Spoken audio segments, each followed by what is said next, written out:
If I was addressing a meeting of the Harper Valley PTA, I would skip the miniskirt and go with the thong. When a thong talks, people listen.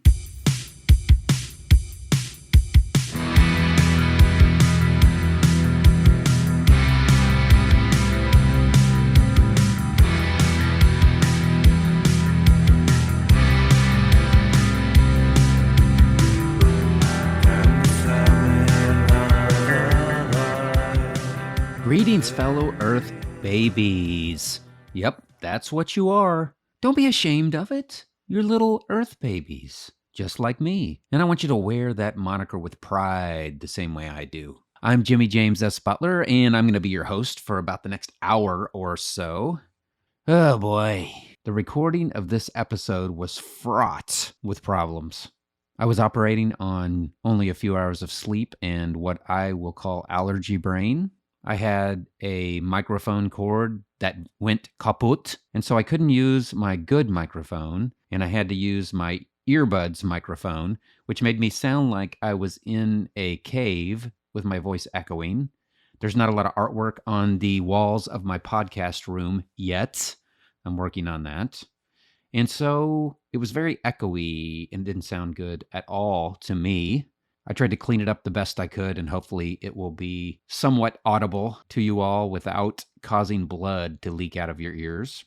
In addition, I was trying to get Zoom set up correctly because Zoom changed from allowing individuals to record lengthy video chats, and now it's limited to 40 minutes. So I had updated my account, but for some reason it wasn't taking effect. So eventually I worked that out, only to realize that I didn't have a setting check on the update, which caused the recording to be one recording instead of separate recordings for me and my guest, which makes editing so much easier because I can take my freaking voice out of the mix when I'm talking over someone, which happens more often than it should.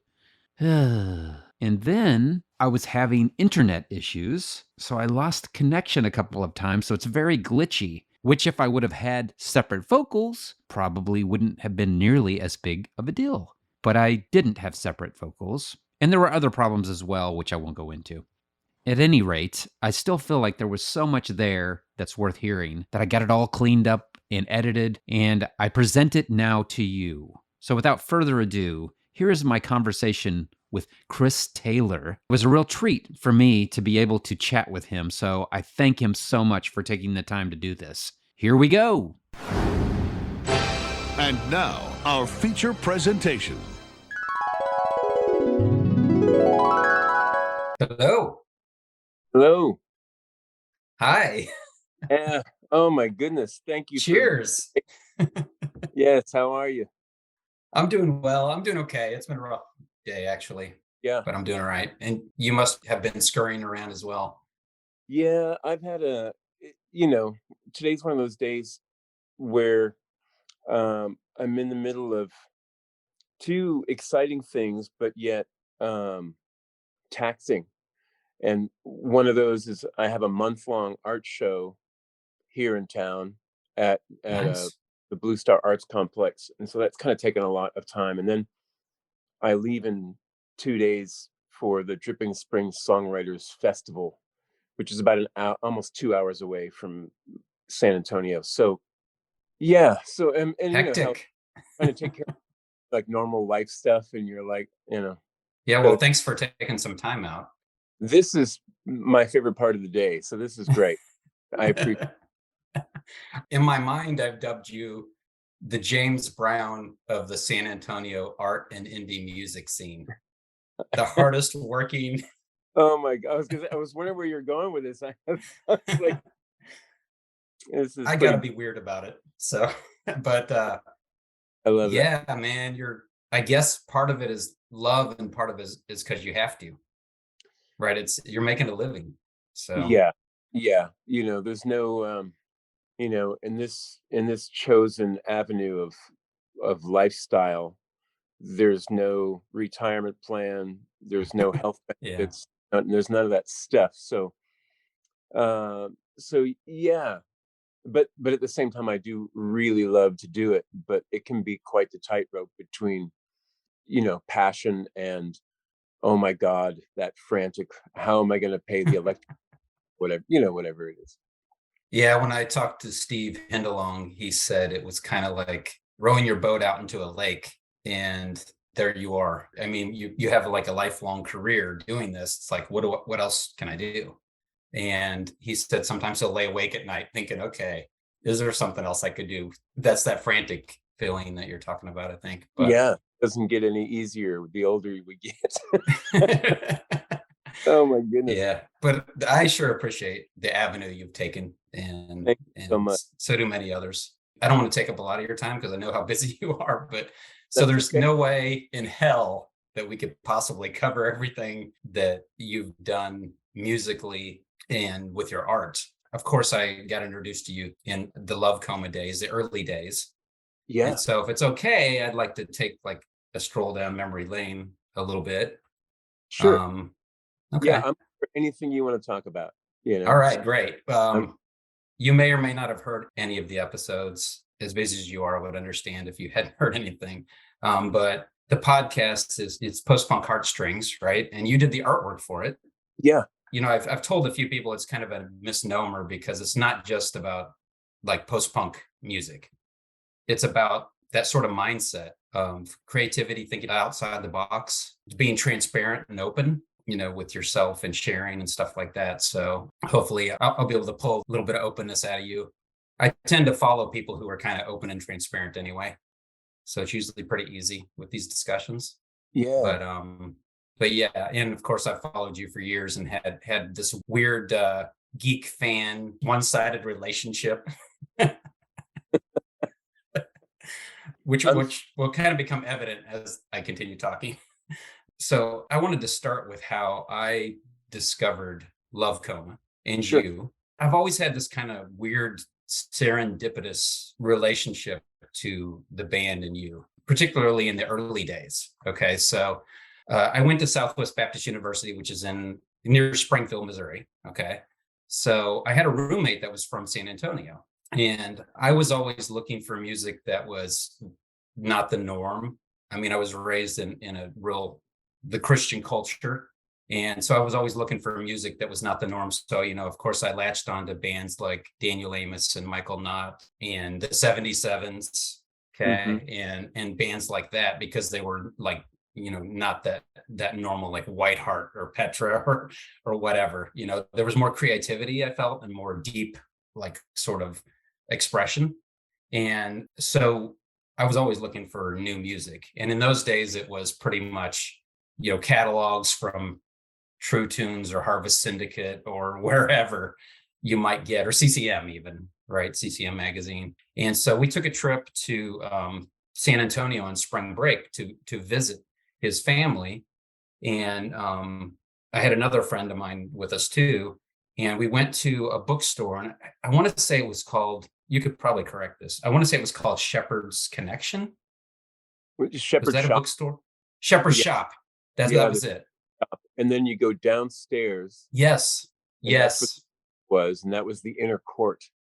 That was the inner court. Yeah, Yeah, there's going to be more on that a bit later, but so we went to the shop and I saw a flyer for a band called Situation Taboo, which hmm you'll remember, of course. And I was like, I've heard of that band, I think, and they were going to be playing.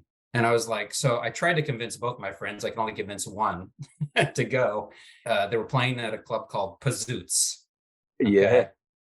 Okay. So my one friend that would go, we showed up at this place and we were just so like out of our element. It seemed like a bar, and we were like these, I don't know, 19 or 20-year-old Christian culture kids. We were like, I guess we'll go in. So we went in, and I think Phil Lovelady, who I didn't know at the time, but he was putting flyers around and kind of gave us a weird look, like he was surprised to see us there, but it wasn't a mean look. It was just like, okay. But yeah, so we sat down, and then Love Coma opened up. I didn't know who Love Coma was at the time, but I started listening, and I was like, man, I really like this. And then you said, I'm really proud of this song because I got it on a CD, and it started playing. And I was like, I've heard this song before. And I had happened to get a copy somehow. I don't know how I even got it. Maybe I saw it in a catalog of American Christian Music Journal. Yeah. And you had a Chris Taylor in Windows is what it was, what the band title was on that CD. And I think it was Love and Rhythm was the name of Hmm. the song. Does that sound right? Yeah. Yeah. And I was like, I know this. I know this. So that was my introduction. And then after that, I just sort of started madly searching for whatever I could find, which was very difficult at the time because we didn't have the internet and all that stuff. So I went back and I think I called True Tunes on the phone. I think they had Chris Taylor in Windows, like a cassette or something advertised. And I was like, I want to get that. And they're like, well, we don't have any more, I think. And they're going to be doing something new with the band Love Coma. And I was like, okay. Okay. So, and then I think I got another one of those American Christian Music Journal things. And What's Behind the Eyes was on it by Love Yeah. Coma. Yeah. And so the first part of my discovery in Love Coma, that was pretty much it. And then later, I got married and we traveled back to see my friend in San Antonio. And we went to the shepherd shop and we went downstairs. And over the speakers was Language of Fools was playing. Maybe it was a demo. It probably was because I said, "This sounds like Chris Taylor" to somebody working there, and she's like, "Yes, he's right over there. This is Love Coma." So I went over, and you would have no memory of this because it was a blip in your radar, but you had a mock-up of the Language of Fools artwork, and you're like, "Here, like what? Take a look. What do you think?" And I was so starstruck by you, and I was like, "Oh, of course I love it," So I've had this weird thing where I've like kind of bumped into, you a couple times, and then you were like, "Where's a good place to play in Kansas City?" And I said, "The New Earth Coffee House." And I ended up going there maybe a year or two later, and we went and saw you there. And I was too shy to even come up and say anything at that point. But anyway, thank you for indulging me, listening to me Yeah. geek out a Yeah. little bit. It was just so weird, and it was really special to me at the time because Soul Rash, that was the first Love Coma album. Yes. Yeah, and I think it was different than any other Christian music at the time. Is that fair to say? Gosh, man, it's a question that has like a loaded answer. I'll try to keep it short and What were you sweet. trying to do? Maybe that's a better question. So we were coming out of the Chris Taylor and Windows thing, which had been predominantly us just playing for our church youth group friends and going into starting Love Coma. I wanted Love Coma to just be a normal band that played in music venues, especially in San Antonio and regionally in Texas. I wanted to see how our music stacked up against people who are making a living playing music, or just in the music scene in general. So that was my primary focus. And my goodness, just to give you like a little bit of the backstory. So I was born in upstate New York, but at the age of 15, which would have been around 1984, I got asked to go live with my father in San Antonio, Texas. So I found myself on a plane going to basically meet and live with a man I've never known. Wow. And from the minute I got in the car, it was all about Jesus and church and Jesus. And I remember my family shipping my album collection down to me, and I had to go and burn it all in the bonfires of One the of those Lord. burnings. Oh my gosh. One of those And purges. such a traumatic experience for me as a kid, because that, music was my church, all What growing kind up. of stuff was in that collection? Oh, I mean, Men at Work, Duran Duran, Pink Floyd, Michael Wow. Jackson. I was a top 40 kid. You know, Yeah. it wasn't like I had the The overwhelming. Cars. Oh, this was definitely in there. Heartbeat City, my friend. Shake It Up. Yeah. Yeah, Yeah. all that. So my entry into religion was very intense, and my father was abusive, not only physically but Mm. mentally. So I'm at church 3, 4 times a week, and I did find funny enough, I found a kind of refuge in the youth group, in the context of the youth group at church. So I was like, I was doing anything I could to not be at home. So, yeah, you want to go to Bible study? Oh, yes, Bible study. You Mm. want to go bowling and have pizza party thing? Yeah, oh yeah, of course. Do you want to learn how to speak in tongues? Hey, why not? Anything but you know, yes to everything because I just did not want to be at home. So, and it was at that time that I was introduced to those bands that you were, kind of fell in love with, the 77s, Adam Again, Terry Scott Taylor, the Choir, just like a treasure trove of something really, really cool. Because prior to that, the only thing that was allowed in the house was like Maranatha praise and worship music and kind of like church congregation music, sing-alongs, Yeah. you know. Yeah.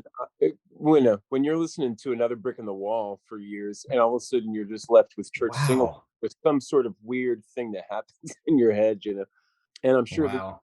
be true the other way around as well. If you're, Yeah. in Yeah. a, But you don't but usually hear about the shock of going from that to the Christian, yeah.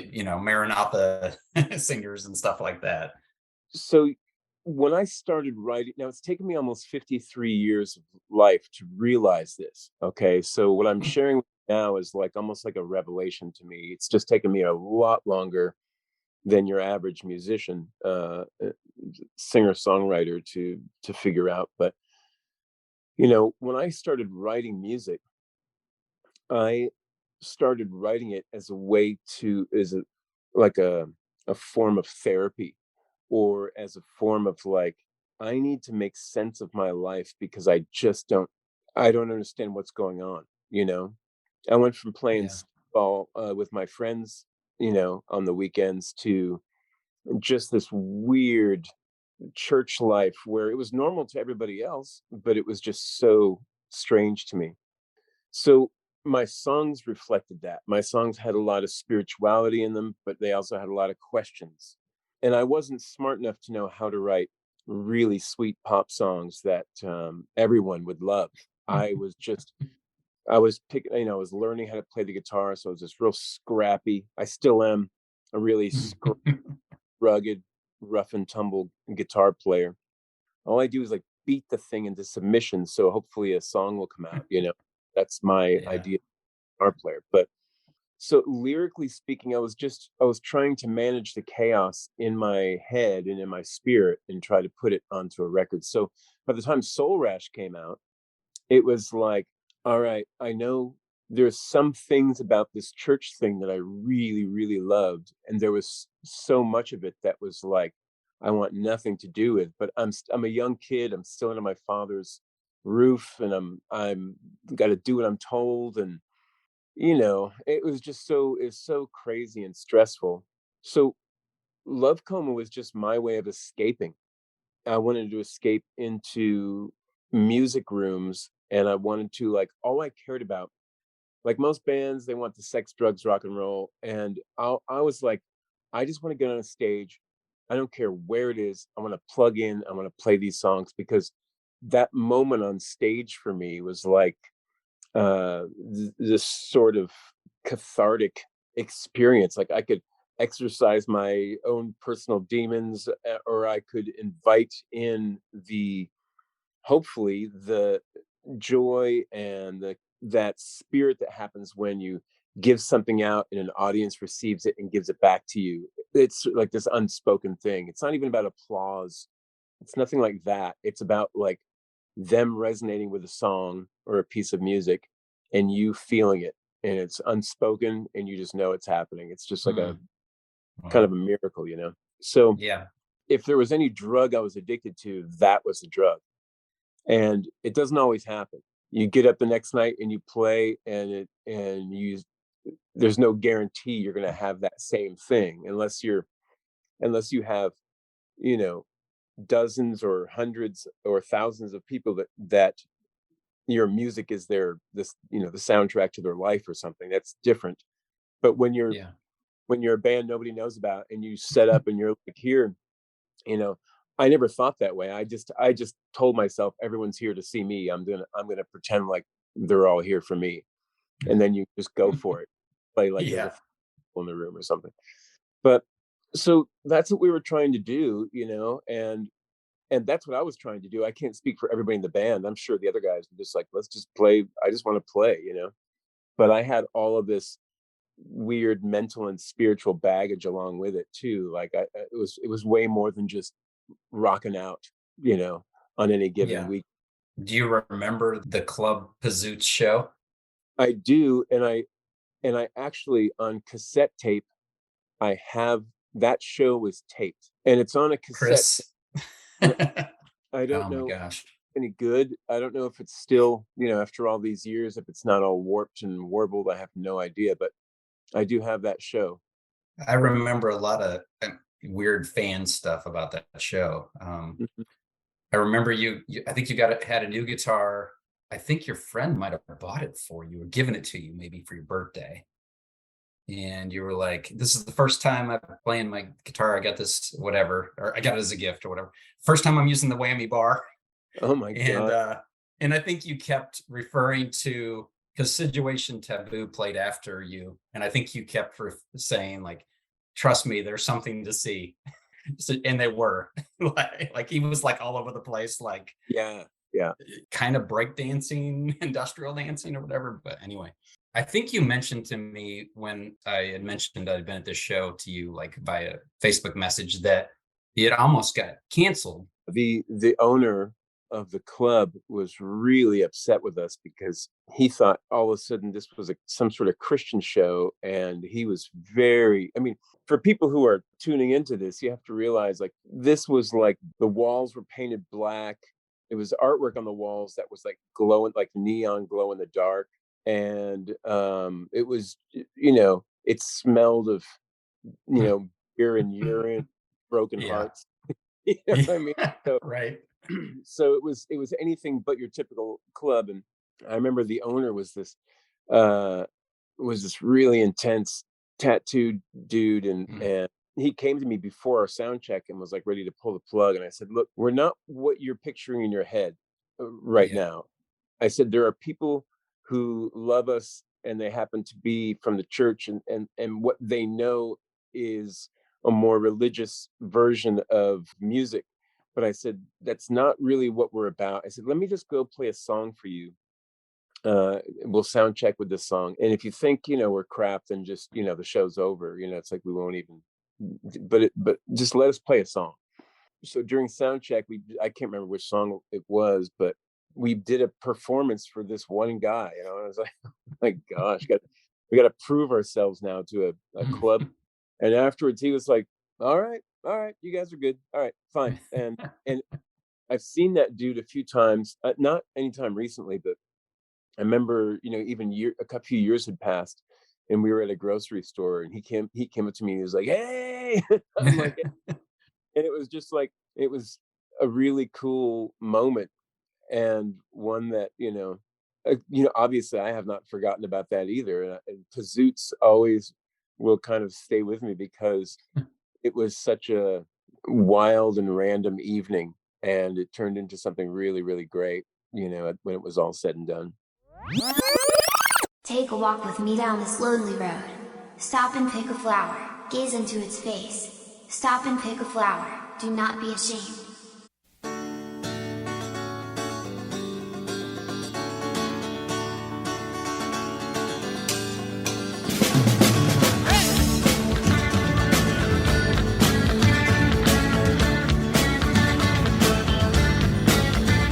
In your eyes I see the sunshine. In my heart I hear your name. In your love I feel the rhythm. It will never be the same. I felt the darkest shadows moving in and out of this place. But your word brings forth the light, daylight, and your everlasting grace.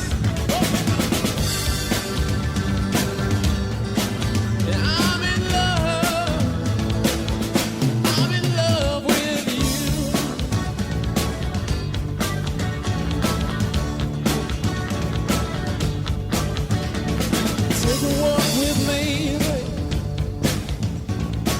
down this lonely road. Take a walk with me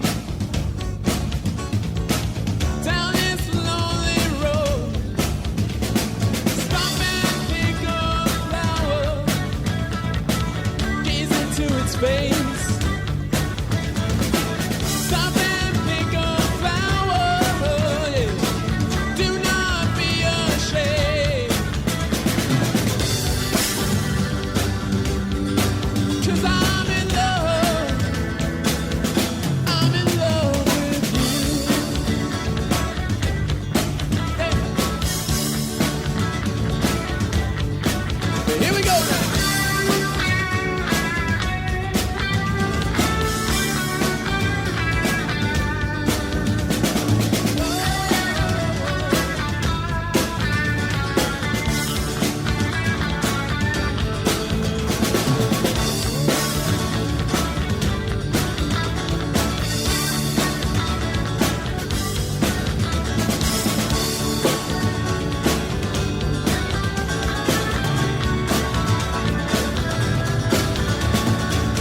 I'm gonna walk down. I'm gonna walk down. I'm gonna walk down. I'm gonna walk down, yeah.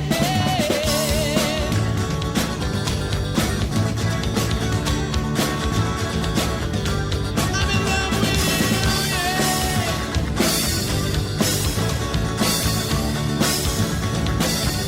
I'm in love with you, yeah.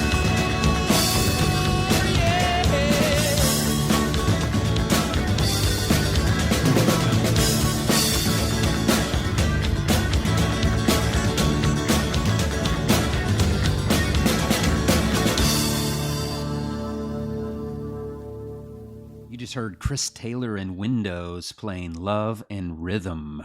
I went and dug out my ACM Journal second anniversary compilation CD and pulled track 17 off of that baby.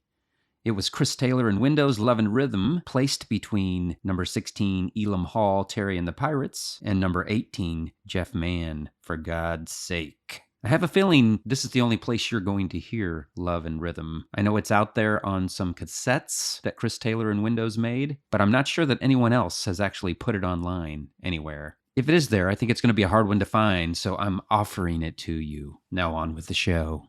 We're gonna make $1 trillion. Maybe we'll even play in church. Then you'd best practice a hymn.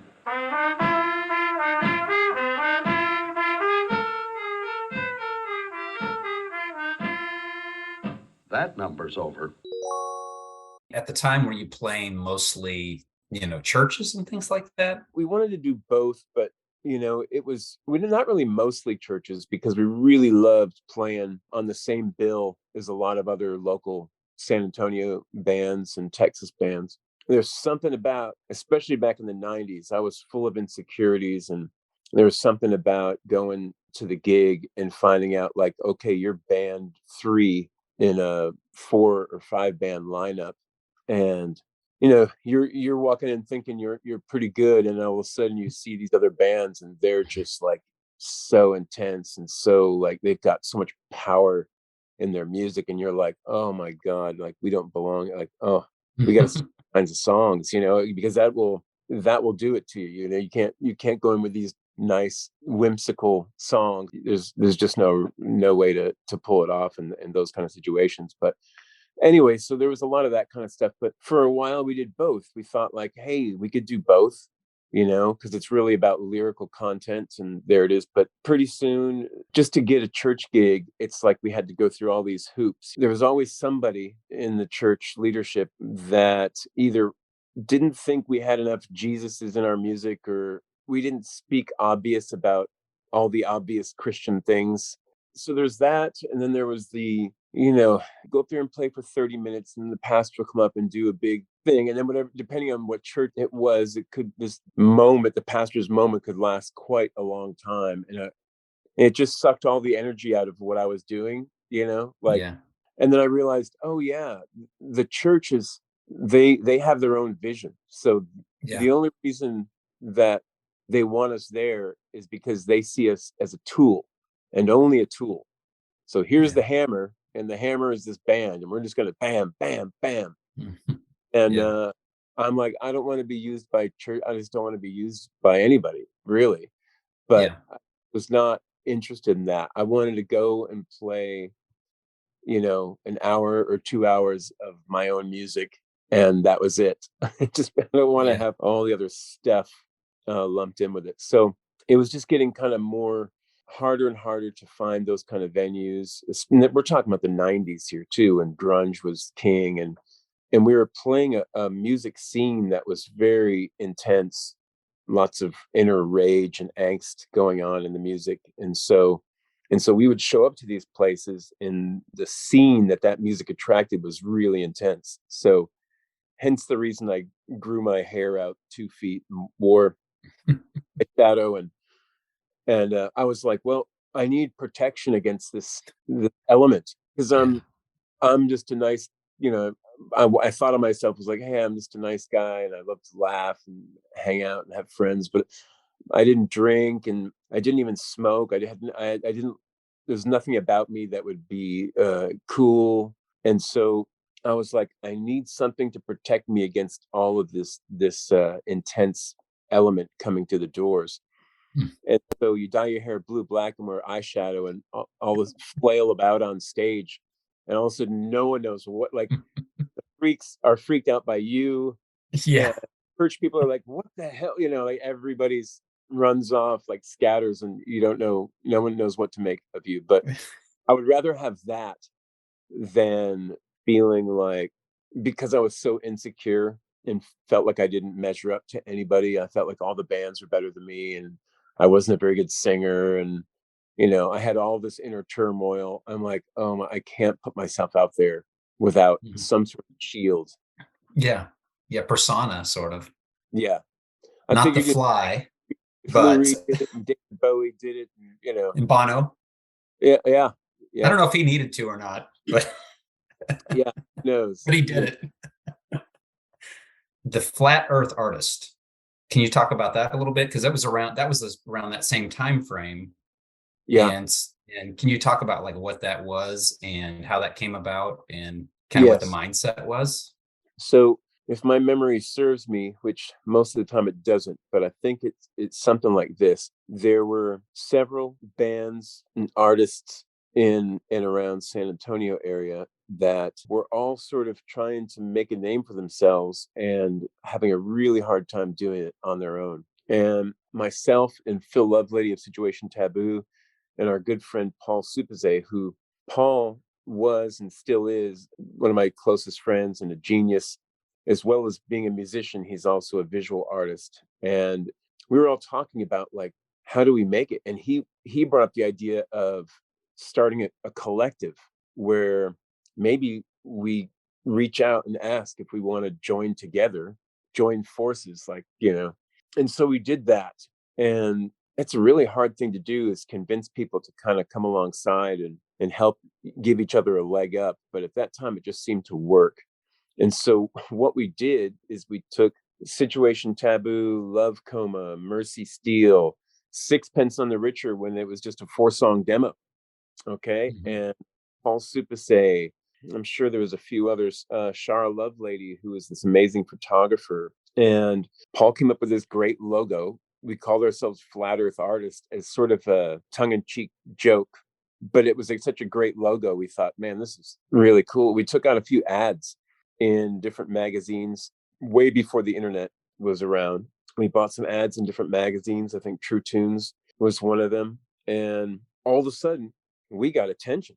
I mean, we went Hmm. from crickets to getting nationwide attention, to where I'm mailing off cassette tapes to different states.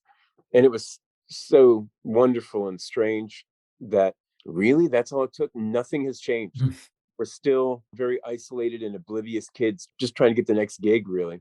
But people's perception of, ooh, there's a scene happening. Whoa, what's Mhm. this? And it was just a really strategic way to market all of us under one umbrella.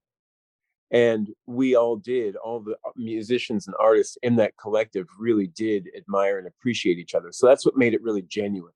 But prior to that, we were just all, on our own trying to make it. So for a short period of time, Flat Earth Artist was a really cool connection point to the outside world, from South Texas.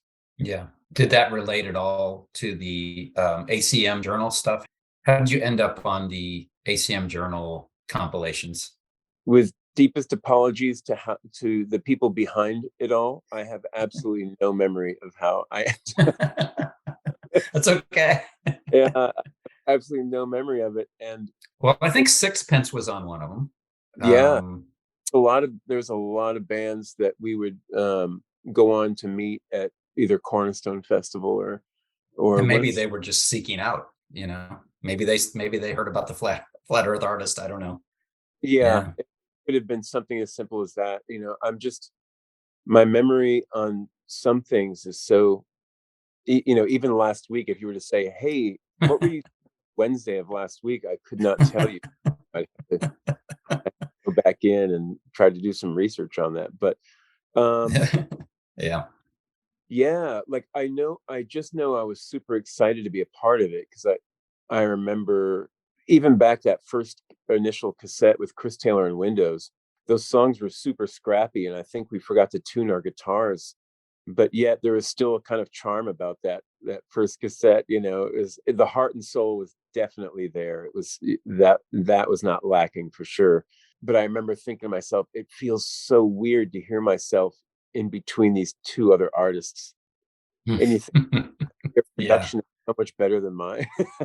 I want to say Poor Old Lou might have been after or before one of the songs. I don't remember whether it was the What's Behind the Eyes or whether it was the Chris Taylor or the Love and Rhythm. Yeah, But I think Shine, Poor Old Lou Shine or something like that. Because you know how you used to listen to things, and so then you kind of remember yeah, songs in light of that. Like, okay, I'm hearing this song. Okay, this song should be next because this is the CD I used to listen to all the time. right.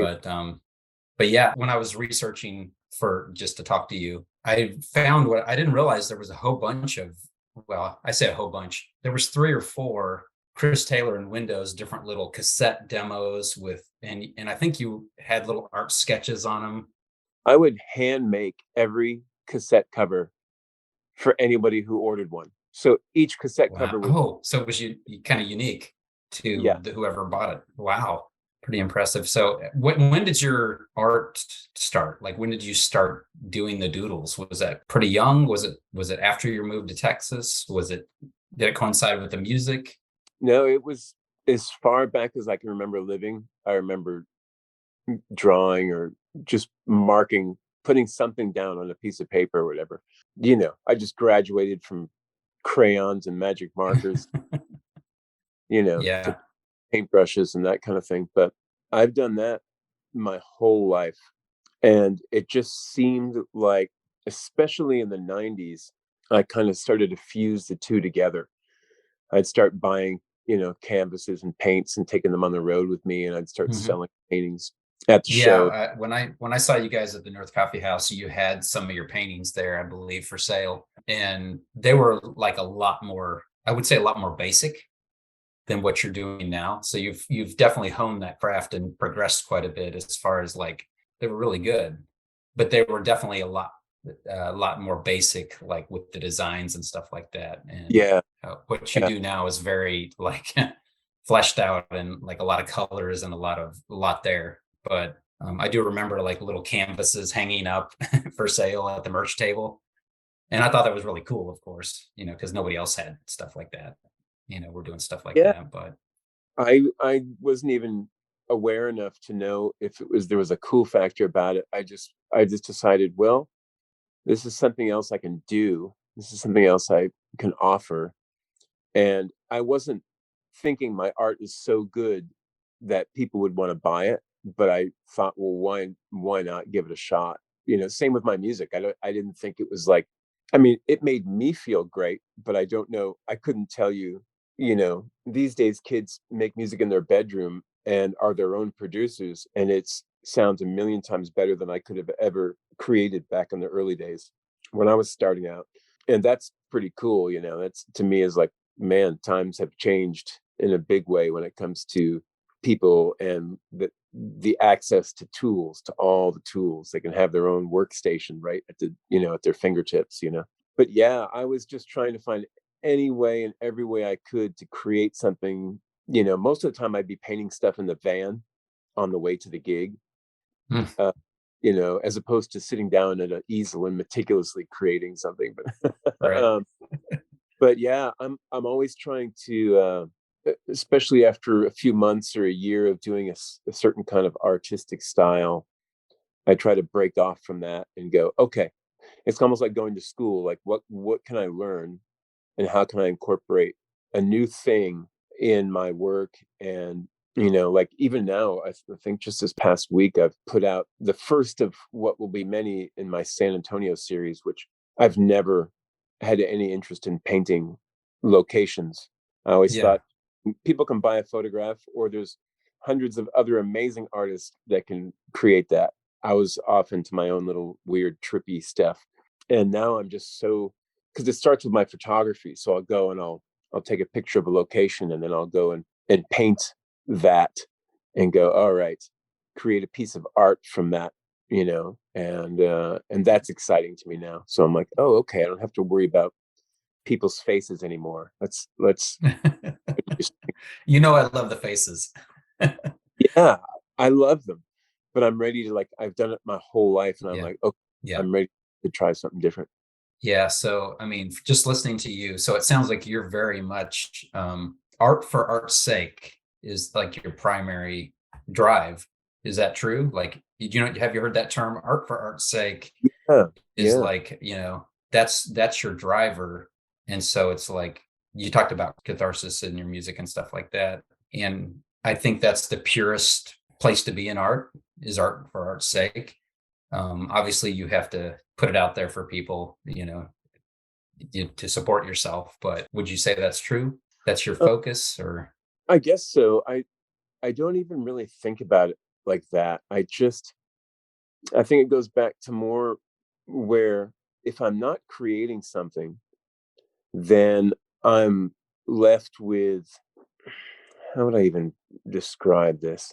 So if I'm left without being creative or creating something, then my mind fills up with all of the troubles of the world, with the Mm. sort of ominous dark clouds rolling in over all of us, because you can't flip through social media or TV, or even if I want to go on YouTube and watch, an old concert footage of Bob Dylan in Tokyo or something, it's like I have to weed through other things.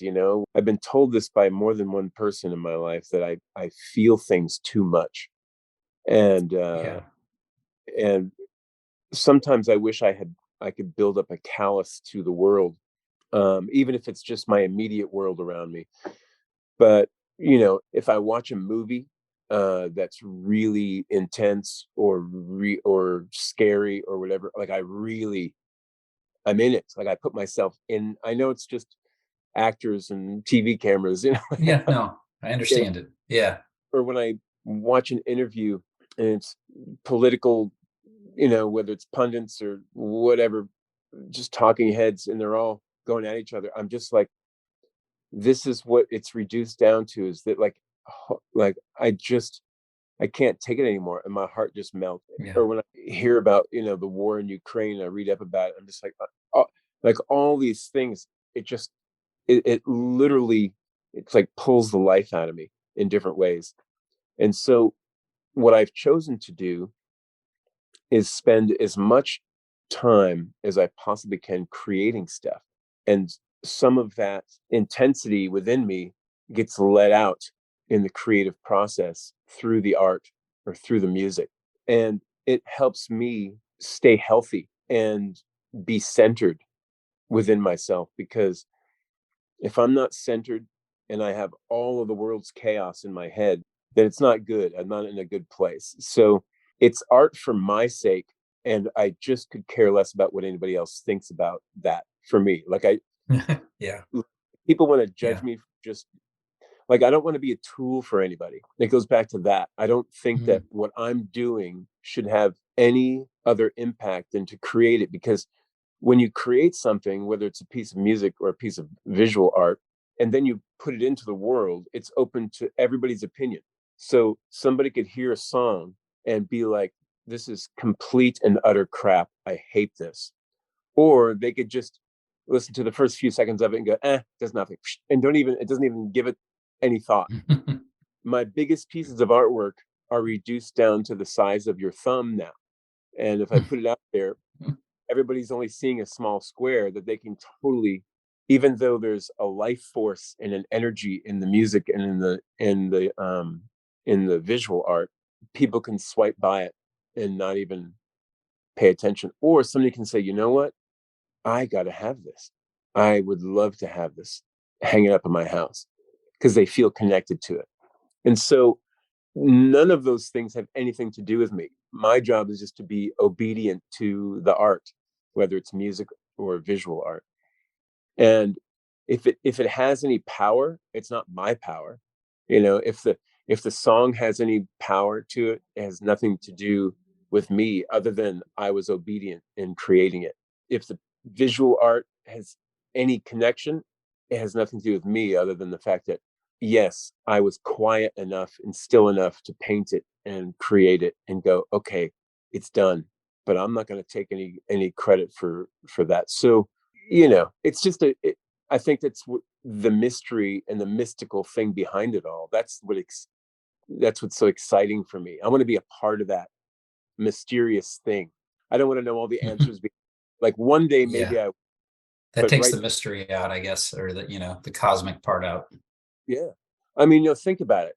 How many songs are A minor, C, and D? And Yeah. but there's a certain artists and musicians or bands can play those three chords and have it's like magical. And then another guy or another girl can pick up a guitar and play it, and it's just like, whatever, like Yeah. it's Yeah, just right. whatever. That Why? that blows my mind to even think about that. Yeah. And Yeah. so, you can go off on a tangent. I don't want to take ownership of knowing why something magical happens, because I don't listen to a single one of my own songs and think, "Oh, yes, this is profound and glorious, and I've just created something beautiful." But at the same time, I seem to know when a piece of my music is finished enough for me to be able to go, "I'm pleased with this." But I never get the same feeling from my own music as when I listen to the Hot House Flowers or the Water Boys or Echo and the Bunnymen or James. I'm listing old school bands, but those are the bands that I still connect with, And Yeah. so yeah, so it's a great mystery that I don't want any other person to explain to me. I want to live this life, and I want to create all the way through it. And then maybe when this life is over, maybe I'll know why, or maybe I won't. Like I don't want to even pretend like I know what's going to happen after this. Like this is it, it's part of the mystery. Right, right. So you mentioned some bands, and I kind of know what some of your influences were and are. You mentioned the Water Boys. I know that's a huge one, Yeah. and probably was early on. And the Hot House Flowers, Echo and the Bunnymen. That was one of the bands that I was really excited about and starting to follow and listen to. And I think I saw some elements in Love Coma of Echo and the Bunnymen a little bit. And so, what were there any other big influences? I know you two, of course, kind of Yeah. influenced us all. you Yeah. know, What's funny, uh, what's so interesting for me is that so many people have picked up on the U2 influence, but I have never once sat down and was like, all right, I want to try to write a song that sounds like right. U2. Like Yeah, I'm one guy, first of all. No way I can't sound like four guys because I'm just one guy, right? And the majority of people that I've played with in any different version of whether it be the Chris Taylor's, the Chris Taylor band or Love Coma, they might have went, yeah, you two are pretty good, but they weren't like enamored with those guys, right? So if it was Yeah. anything, just me going, I love a bunch of their songs and I love the emotion behind it. And I think if people are picking up on anything, they're realizing, oh, Chris sings with emotion, and then Bono sings with emotion. So therefore, Chris sounds like Bono. When I'm because I've Yeah. heard so many times, and I'm like, man, if you think I'm sitting around the house wanting to sound like a second or third rate Bono, like that's in my head, I'm going, I wish I sounded like Elizabeth Fraser, who sings with the Cocteau Twins. But of course, nobody even realizes who the Cocteau Twins are. And if they do, they would never put Elizabeth Fraser and me together. I know who they are, but I wouldn't put you together. Yeah, like as far as, Yeah. huge inspiration to me. But I hear her voice and I'm like, man, I don't know what's going on after this life is over. Or if there's a thing called eternity or angels or whatever, all that stuff. But I'm really Mhm. hoping in selfish ways that if there are angels, they would all, like millions of endless amounts of angels, be singing like Elizabeth Fraser sings. My version of what the afterlife would be like. Now that would be worth spending an eternity in. You Nice. know, that's just my own thing, but I have a feeling I'm probably going to be wrong about that too. So, uh, but yeah, I It's mean, funny. but then on the other side of things, like I love super earthy, meaning like, so the Water Boys and James and Echo and the Bunnymen, they had this sort of other ethereal soundscape to their music, at least for a good time. They had that kind of thing going on. But I also really like that sort of earthy, acoustic, straightforward stuff like Tom Petty, or I also loved Bill Withers. I think if you listen to Bill Withers, like not even just "Ain't No Sunshine" or "Lovely Day," which are the obvious songs, but you listen to some of his 1970s albums, and they are so like everything is about a really simple bass and drum groove in the whole song, and no other instrumentation gets in the way of this, just this killer sublime grooves, and it allows Bill Withers' voice just to soar on top of these grooves, and you're like, man, like I'll never sound like Bill Withers and I'll never have a band that's like that band that he had with him, but I sure can learn from that. Like that to me is just a treat to listen to that kind of stuff. So I love to hear music made by human beings, and if they're genuine and authentic about it, I can find something about that music that I really can like latch on to and love. So yeah. Yeah. Yeah. That's awesome. You discovered another, I forget his name, but you did a cover, Jerry Rafferty. Oh yeah, Jerry Rafferty. And after I heard your cover with Anna Larson, right? Mhm. That's who, um, whatever's written in your heart. That's I went and listened to the Jerry Rafferty version too, yeah, and pretty amazing. Yeah.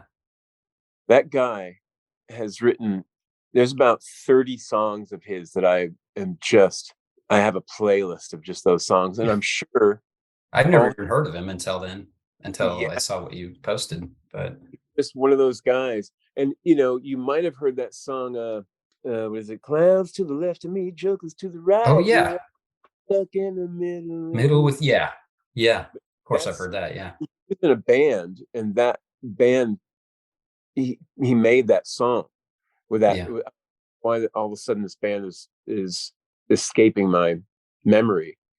But he wrote that song about being at a dinner with management team and record label execs, and he was stuck in the middle with these. And then he quit the band just before they were supposed to make their big video. So the other dude in the band had to lip sync to Jerry Rafferty. So it's worth going to YouTube, stuck in the middle with you. Yeah, it, Jerry Rafferty singing, but it's this other guy lip syncing. it's a guy. Wow, I had no idea. I'll Yeah. definitely have to check that out. Yeah, I want to explore it some more. I just listened to that one that you guys covered, and I was like, wow, this is even just the video, you know, element of what I watched was Piano. like he had the background singers there, and I was like, this is so 70s. I gotta check out some more of this. Yeah. Just gave me that nostalgic feel. Yeah, and it was beautiful. As was your version too. Okay, so let's jump to, if it's okay, if you're ready, let's jump to Language of Fools. Yeah. And so we jump ahead a little bit, and you can talk about a little bit of the change from Soul Rash to Language of Fools and what it was like. Michael Rowe of the 77s produced, and you get a completely different sound out of this album. I always think of it as, it's similar to when the Choir made, for me, when the Choir made Chase the Kangaroo, and then they made Wide-Eyed Wonder. I was like really disappointed. And then the more I listened to it, like, okay, I love this.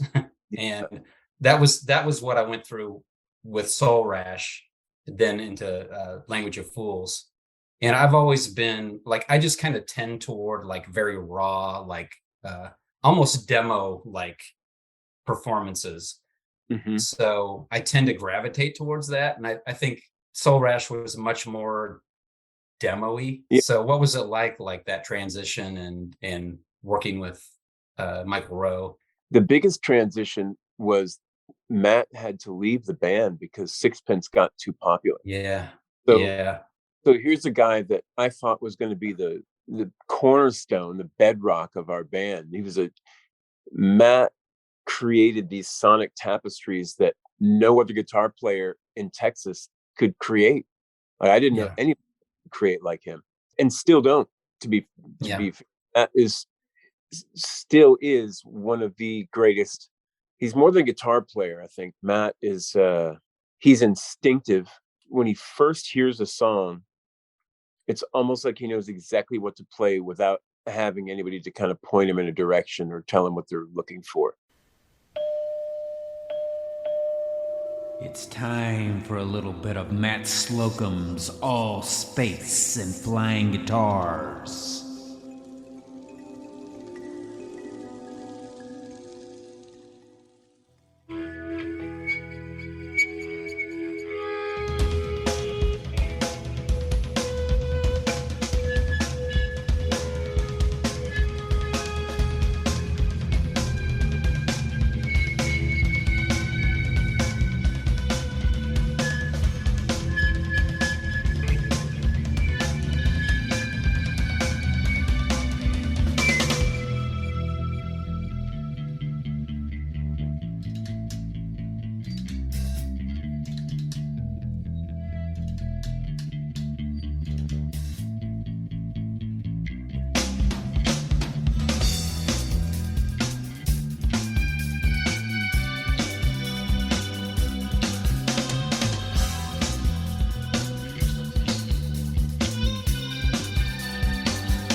to lose that. And then we're left going, what do we do now? Like, what? It's not like you can just go buy a delay pedal and go, okay, we're Yeah. do the thing that Matt did. Like, you can't do it. So, friend of a friend introduced us to a guy named Chris Mattingly, and Chris came aboard. And Chris was way more sort of like epic rock and roll. And he also liked a lot of the Southern rock bands. And we're like, oh, what are we going to do with this? Like, oh my gosh. It's not like we had auditions with people walking through the door. It was like, you know, all Yeah. right, Yeah. we're going to do with this guy. But Mattingly also was really open to like learning some of the things that we had already started with Matt. And so he got some of the riffs down and some of the kind of the soundscapes that we had talked about. And we got in a van and drove from San Antonio all the way to, I think, Sacramento. And there we were. And I was super intimidated. And we show up and it's Mike Rowe of the 77s. And, we had basically begged him to produce our record. And we were, what's funny enough is, and this is very, not many people know this, but we really wanted, me and Chris Dodds, their drummer for Love Coma, he and I really wanted Charlie Sexton to produce our record. And Charlie was actually willing to do it, but the record label wouldn't put out as much money as Charlie was asking for. And Charlie, Yeah. for those people who don't know, Charlie is a guitar player for the Archangels. He's played guitar in Bob Dylan's band now for I don't know how many years, many, many, many, many years. And at the time, he had made an album, I think it was called Wishing Tree, and it was just freaking like, oh my God, this record is so good. And so we were like, we want our record to sound like this. And so when that was no longer an option, we obviously turned back to the bands we loved, and we thought, I mean, I love the 77s. I love everything they've done, but I really like that Island Records that they're, Yeah. and I'm like, well, if we could get our record to sound like this, I mean, we weren't thinking go to the producer of that record. We were just like, let's get Mike on board, and he was a great second choice, but I think it was always meant to be, is just having Mike. And I'm so glad it worked out like that, because since then we've become great friends and have done many, many things together. But showing up that initial first day, and then really, it took me a while to get past, that's Mike Rowe in the chair there. He's listening Yeah. thing, like, and I would be in my own head. So for the first week or so, I was just in my own head too much. And so when I hear that record, I go, oh my God, I could have sung that better, but I was too busy worried about, does Mike like this? And of course, Mike, Yeah. and for those of you who don't know, Mike is one of those guys that he doesn't BS. Like if he doesn't like something, he'll tell you right then and there he's not into it or whatever. And trust me, he did. He did. We knew exactly where we stood with him. But at the same time, we knew when he loved something, he really loved it. And so all the stuff that made it to that record is stuff that he either loved right away or he came to love, after it was all said and done. So it was different because this really, we put Mike in control of that record. And we had a handful of, like, there was some people in the band that wanted it to be a full-on rock record from start to finish. Every song just, in your face. And then Mike also liked 3 or 4 songs from sort of the Chris Taylor acoustic collection of demos. Tomorrow Takes Too Long, She Was, Wednesday, maybe Astronaut. So it was tough because the band was like, oh, we're gonna do these acoustic things. So, I didn't know that Mike was gonna be into these. I had no idea. But so I think we got a much more well-rounded record because it wasn't just one-dimensional. I mean, it is pretty ridiculous that you have She Was on the same album as Selfless, like a country thing, a 90s rock thing, but Yeah. there's, again, it's kind of like I'm so glad that worked out that way because it's kind of got its own little charm and swagger to it, and we were never one thing anyway. Like Love Coma was never like, hey, we're just this. And sometimes Yeah. we were, Sometimes I wish we were like, hey, we're the guitar rock riff band, period. That's what we're gonna do. And the one trick pony and we're gonna stick with it. But we all like too many different things. And we all try to figure out how to get those things on there, but yet still sound like us. And so for better or worse, Language of Fools turned out the way it turned out. And I, for one, am like just so grateful that happened, because not only for the record, but for all the things that happened because of the record after that, the connections I had with the band 77s, and just a great relationship with John Flanagan, whose studio we recorded at. And, the list goes on and on and on. But yeah, it's a record we look back at and go, well, we love it, but is that what we wanted to leave the world with, Yeah. And, who knew that was going to be the last record for 25 years? But yeah. Yeah, I guess I read that the record label went bankrupt after that. What was the Yeah. record label? Was it REF? Yeah. And even before the bankruptcy, I think they got rid of the only person on the label that liked us. So if there's one guy in an office that's your champion, and then he's no longer there, and then everybody else is just scratching their heads because they're like, well, we don't really know what to, and it's not really their Yeah. fault. Like, you're a so-called Christian label, you're marketing to a bunch of Christian people, but yet none of the songs on the record sound like these obvious Christian songs. I mean, you have a song Yeah. called "Speak of the Devil," which to me is like, I just thought that was hilarious, because it's like, oh yeah, when you're talking about somebody with someone else, and then they walk up, speak of the devil. Speak of the devil. Yeah. There it is. But it turned out people were taking that literally. Oh, Chris is speaking of the devil here. Oh my gosh. It's Yeah. it's got really, like, I had to leave that whole scene behind, not physically, but just slowly but surely sort of drain it from my memory. So all these questions you're asking me now, I'm like, wow, I haven't thought about this stuff in years, but Yeah. actually like it. I have no problem with it.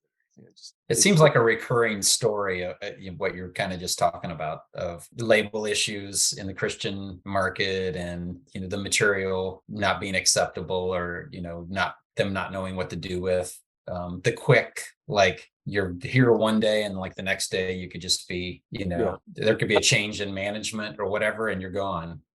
Yeah. I just don't think religion and art mix. Like, art that was commissioned by religious leaders, that's one thing. But I never saw myself as somebody who's making art because a religious organization commissioned me to make it. And so, like, if you look back on the old day, you walk into certain churches and you're like, oh my God, the art is insane. It's amazing. It's all over the walls and the windows, and structurally, it's like, how in the Yeah. world did a man make this? But I'm more of the mindset of like, all I want to do is make the kind of music I hear in my head. And at the end of the day, if I got 8 people listening, or 800 or 8,000, the more the merrier. But I'm not going to change what I'm doing to fit another person's version of what they think I should be doing, because then I'm just going to be left miserable at the end of the Yeah. day. I'd rather be miserable on my own terms. I don't want anybody else making me miserable. I hear you. So I have a couple notes on some of the songs on Language of Fools. Sure. I think I might have mentioned this to you before, but Jigsaw Man, I happened to, at the same time, because I'm an Echo and the Bunnymen fan, I got a copy of Mysterio and I was listening to it and I was like, wait a minute, like, there's this song Vibra Blue that mentions Jigsaw Man, and it has that same phrase, Jigsaw Man, where have you gone? Yeah. So You I think nailed it. I think I've since read a few things about the Ian McCullough song. It says that he was referring to his drug problem. I'm not sure if that's right or if that's wrong. I'd like to hear about did you just pull that phrase? Did it have anything to do with his song, or was it just a phrase you heard and Yeah. thought, oh, that's interesting, and I'll make a song out of it? Yeah. You're the only person that's ever caught that, which, It after, was partly luck. after, but like, that's pretty amazing. So yes, but at the time I didn't have a lyric sheet, and I don't think there was a computer I could latch onto. So I didn't even know if that's exactly what he said. I just like, I think that's what he said. I'm going to write this down. And just like countless other people do with authors and picking lines out of a book or taking a phrase from a paragraph out of some book, I was like, the idea of the Jigsaw Man.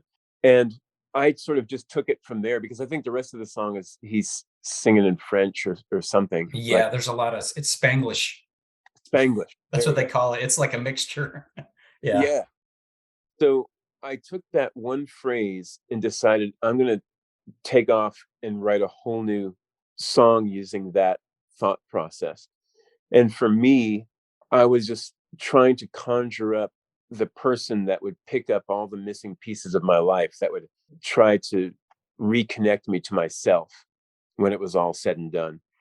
And so that was my avenue to go down, is like, who's going to, I've always seen my life as a mess. I've never thought I had it together just in Yeah. any time frame, including right now. I never thought like, hey, I've got my act together and finally, okay, myself off and go. And so Jigsaw Man to me was like, all right, I'm going to write about this possibly fictitious or made up character in my mind of who the Jigsaw Man might be able to do, all the putting together all the missing pieces of my life. And it's funny because sometimes when you write a song, a lot of times when I write a song, I have no earthly idea what I'm writing about. I know what I'm striving for. I know what I want to feel when I'm singing this song, but I don't always know exactly what, like, I don't write lyrics like in like a lot of country songs, how the lyrics tell this perfect story and everybody cries at the end, like, oh, that was so sweet. And that's why they're so popular. Everybody in the world can understand a great country song, you know? And I'm like, my lyrics are more like an abstract painting where you're like, oh, verse one is about one thing, but verse two is about something else. The chorus sounds like it's some weird gospel thing. And then and then the end, you're kind of like, well, that was weird. I think I should listen to it again to try to figure this all out. But you're never going to really figure it out. It's just the emotion behind it all. If that rings true, then you're on to something. It's like, okay, you know, the great thing about rock and roll is it doesn't have to all make perfect sense. It just has to, Yeah. it has to hit you in the feeler, you know? Yeah. Yeah. I mean, and that's the great thing about it. Like the listener, the receiver gets something different, like than maybe what the creator intended. And different people that hear it get different things. And sometimes you get like something and then you find out a song was about something entirely different later, Yeah. right? It's like, wait a minute, that's not what I got at all. But that's the beauty and the art of music and the way it touches people. One of the other songs that is one of my favorites from the album, I think maybe almost didn't make it on the album. It was a hidden track at the time, and I believe you made it track 77. I assume in Yeah. Yeah. tribute to the 77s. I don't know that that's true. That But is true. Spinning Through the Night with You, I don't even think I knew what the name of it was at the time because I don't think it was credited on the CD. I think there was some note at the time, and maybe it was your wife at the time, Teresa. Was that her name? That was one of my wives. Yes. One of your wives, yes.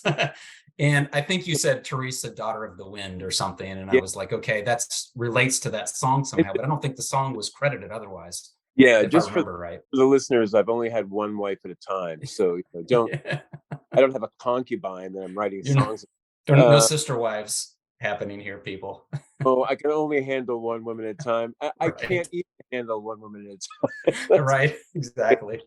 yeah, but yes, "Spinning to the Night" is one of my favorite songs, and I think Mike Rowe was still on the fence at the time about it. He was like, there's something didn't sit right with him," or maybe he just felt like on the production level, like there was something off, like it needed to be cleaned up, or you'd have to talk to him about exactly why. I can't remember exactly, but I think if you talk to him now, he'll go, "Oh, like why we put that as a hidden track? It's one of the best songs on the record, you know." Yeah.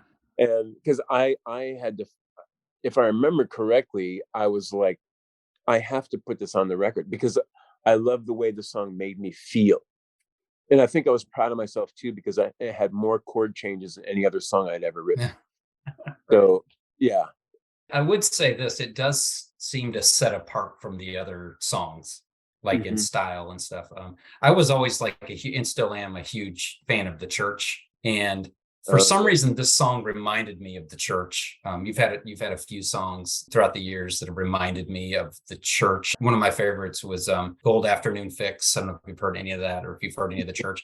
That album came out in 1990, I think, and it reminded me a lot of that. So that's probably a good part of why it was one of my favorites. But I don't know, it just had that feel to it for some reason.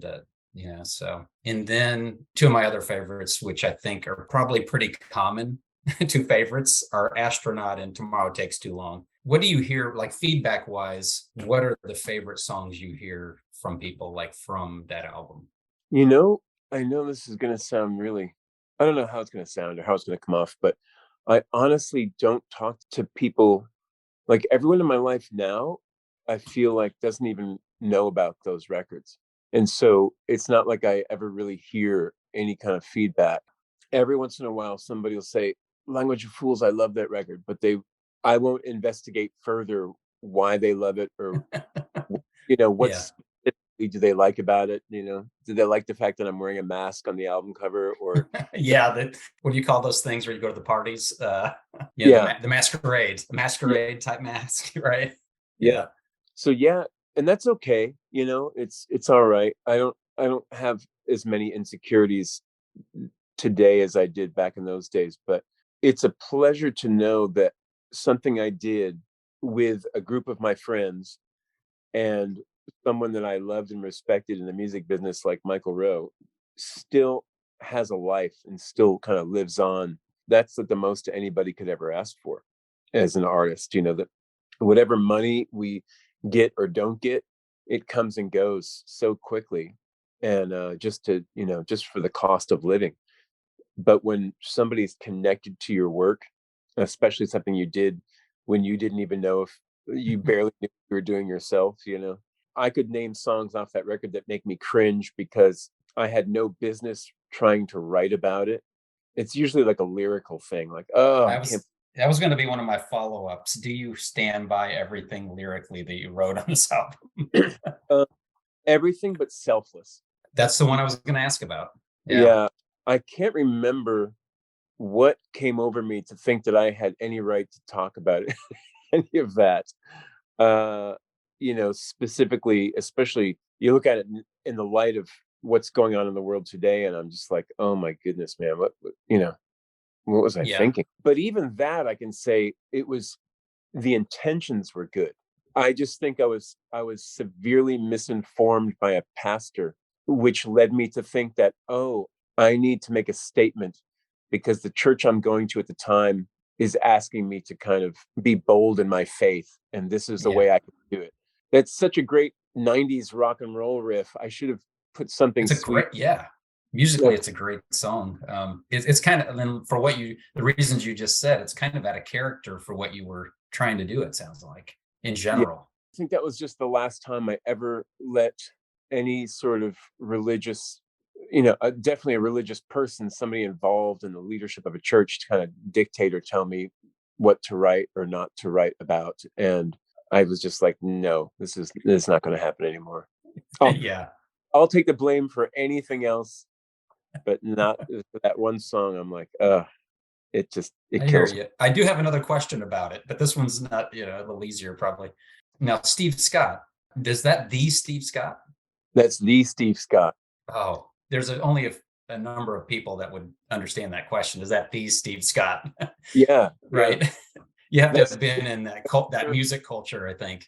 song would have probably been better if I had just left it as an instrumental and let Steve Scott, Well, talk. I mean, it's still a great song. I just had some questions about it, and kind of anticipated that maybe that would have been the cringeworthy track that you would have on that album. But I mean, since 2015, maybe, I have been really wanting to write about how I see things in outside my front door and how I see things in our culture here in the state. And I have chosen to bite my tongue every time I go write a set of lyrics because I'm not even afraid of like what people might think of me. Like, it has nothing to do with that. Like, I've been through enough stuff in my life where I've thought the worst about myself. So what some dude or some girl's opinion of me on social media or outside of that really plays no context in my life. I've already been to the lowest point of myself, and I've kind of climbed out of that low point, and I feel like I know myself better than I ever have. And I'm really good with accepting the fact that I can be a really amazing, loving soul and friend, and I can walk alongside somebody who's hurting, and I'm super empathetic, you know. And then I can also be a selfish prick. Depends maybe on if I've only had one cup of coffee or not. Like, hey, I needed two Right. that day or whatever. But the minute you own all aspects of yourself, it's like they can't own you anymore, and Yeah. that is what I've learned in the last maybe 9 or 10 years of my life. But getting back to the point, I'm just like, I don't want to write about all the political stuff, all of the outside world chaos, because I believe all of that stems from something within us, you know? And I think the real battlefield is not the politicians and the ripple effect of what they're saying and how people are taking it and what people are just deciding to do with it. I think the root of it all comes from within here. And the only person that I know well enough to sing about and write about is myself. And it all goes back to finding your center, meaning that healthy place, that little rock you can stand on to say, okay, this is the place that I need to stand on to weather whatever storm comes my way, you know. Some people have that in Jesus, some people have it in their spirituality, whatever that is. Some people have that rooted in their family. Some, you know, it's like it's different for every person. And it's been a lot of those things at different stages of my life for me. But, you know, to strip it all away and go, who am I without any of that? Who am I if tomorrow I don't have a family? Or who am I without any spirituality whatsoever? Where is my center going to be? Who can I be? And those are the kind of things that I constantly think about and determine. And sometimes it's a day-to-day thing. Well, that's going to wrap it up for this episode, fellow Earth babies. I hope you enjoyed my conversation with Chris thus far. There's a lot more to come. I really love his heart and his outlook, and this conversation was really special for me. Don't forget to check out Chris Taylor and Love Coma, links in the show notes. And please, please support this wonderful soul and his band.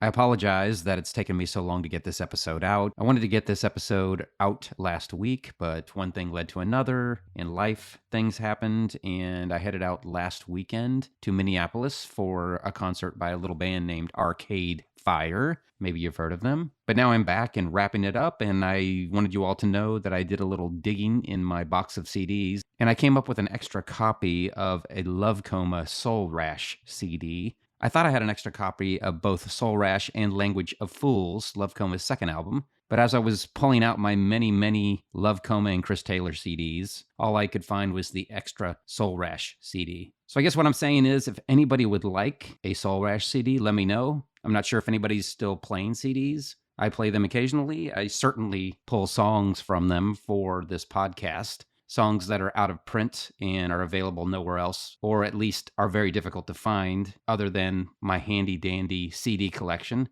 It's actually getting difficult to pull them off because the laptop that I use that has a CD drive is old and is on its last leg. I can barely even plug it in and get it to work. But I'll have to look into that because I have a lot of music that is out of print or difficult to find, and I would have to pull it off of CDs to share it on various episodes of this podcast.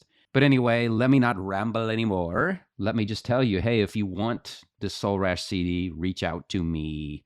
You can find me on Facebook at Postpunk Heartstrings. You can also email me at postpunkheartstrings@gmail.com. But I'd really, really love it if you went to Facebook and checked out my Facebook page. I'd like to interact with people there, if at all possible. And there's a few people who have checked it out and are kind of reluctantly signing on. So I appreciate you, every one of you. Appreciate all of you who are coming back to listen to this podcast again and again.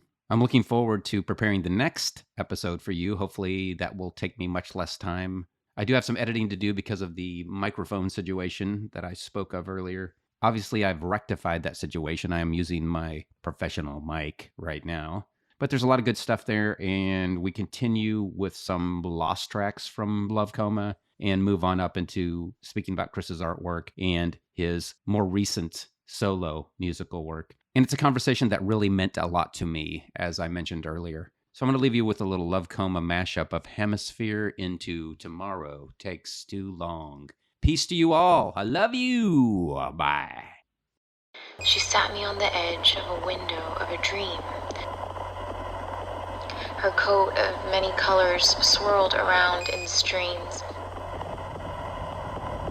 I felt her angels flying around my head. I cried, for I knew just how I lived.